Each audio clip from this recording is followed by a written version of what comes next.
In this problem, we are giving a population of 3 values, 2, 3, and 10, and we are going to take samples of size 2, and we're going to look at the sampling distribution.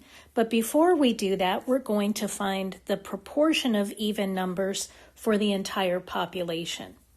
So we have 2, which is an even number, 3 is odd, and 10 is even. So that means that 2/3 of the numbers are even, and as a decimal, that's going to be 0.667. So you make sure that you watch those directions to round to 3 decimal places, so you know that they want a decimal value there, not a fraction. So now we've got the population proportion, and we want to look at the sampling distribution of the sample proportions and then see if the mean of that sampling distribution matches the population proportion. So we're going to find the proportion of even numbers for each of the 9 samples that are possible, and they give you the list right there. So when we look at 2 and 2, those are both even, so that's 2 out of 2 numbers, which is the same thing as 1. 2 and 3, one of the 2 is even, so that's 1 out of 2. And I just go through and I find the proportion of even numbers for each of those samples. When it's 3 and 3, then 0 out of 2 are even. And then we have 1 out of 2 and 2 out of 2 and 1 out of 2 and 2 out of 2. So that means that the sample proportions, we have 3 different values that we got. The first one is 0 in terms of being the smallest of the 3. Then we have 1/2, right here, here, here, and here. And then we have 2 out of 2, which is equal to 1. So that's there, there, there, and there.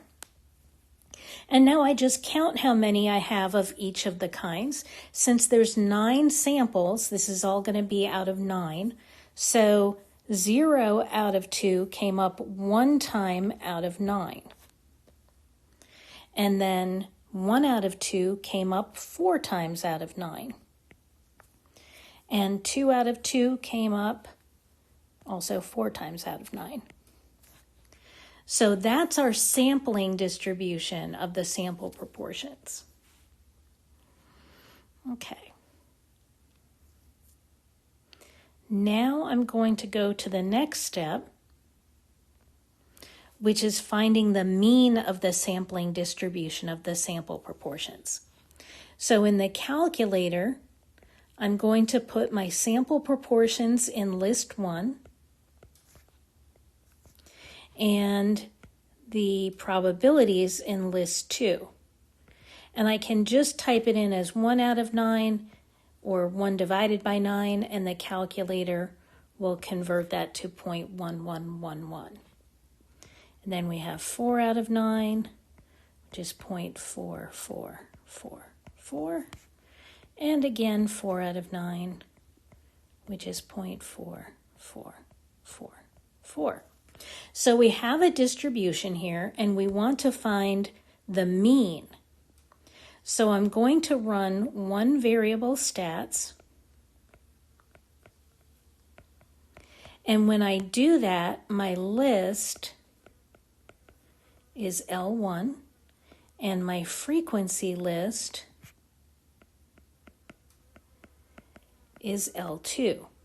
So in the calculator, once you calculate that, or you press enter, then it's going to say one variable stats, L1, comma, L2. So if you have an older calculator, you're just typing it in that way, one variable stats, L1, and then the comma above the 7 and L2.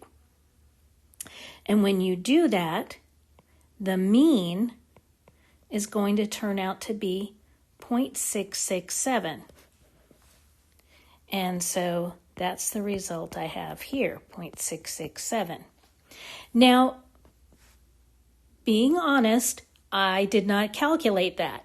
I know that the proportion is a good, or sample proportion is a good estimator of the population proportion.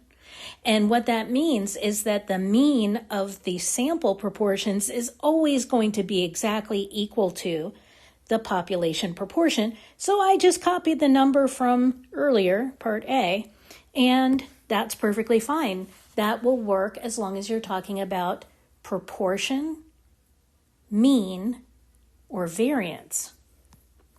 So otherwise, then you can't do that, and you actually have to do the calculation. So we've got the mean, and the very last step asks, based on the preceding results, is the sample proportion an unbiased estimator of the population proportion? Why or why not? So A says the sample proportions target the proportion of even numbers. That's good. We don't like the ones that say that they don't, because we know they do target. So they do make good estimators or unbiased estimators. So A is my answer. And that's the end of that problem.